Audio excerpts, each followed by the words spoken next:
In today's video, I'm going to teach you how to make Facebook verify ID and two-factor authentication. 5 minutes. First, open your browser and go to facebook.com, then sign into your account. Once you're in, head to your profile by clicking your profile picture at the top right. This opens a quick menu where you'll find the controls you need. From that menu, choose Settings and Privacy. This takes you into Facebook's main settings area. Next, select Account Center.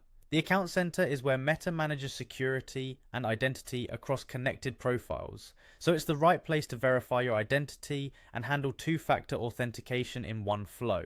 Inside Account Center, go to Personal Details. This is where your name, contact information, and identity settings live. Look for Identity Confirmation and open it. This section is designed for confirming who you are and securing your account, and it's commonly where Facebook asks for a quick verification step to protect access.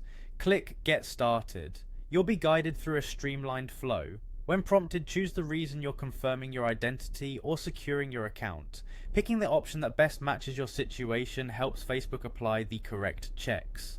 Now select the account you want to manage. If you see multiple profiles or connected accounts, make sure you choose the one you're securing today. This ensures the verification and two-factor protections are applied in the right place. At this point, you will be asked to enter a code. Keep your phone or email nearby because the code may arrive by text message, email, or via an authentication app you already use. If you don't see it right away, give it a moment and check your spam or junk folder for emails. When the code arrives, type it exactly as shown, paying close attention to any numbers or capitalization if required.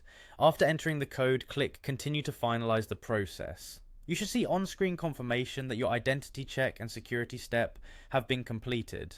If anything doesn't go through, double check that your contact details are up to date in Personal Details and try again from Account Center. A couple of quick tips before we wrap up. Use a stable internet connection so the verification screens load smoothly, and make sure your contact methods are accurate to receive codes without delays. Staying within Account Center keeps everything consistent across connected profiles, saving you time later. And that's it, you've navigated to the right settings, confirmed your identity, and completed the code step to secure your account with two-factor protection.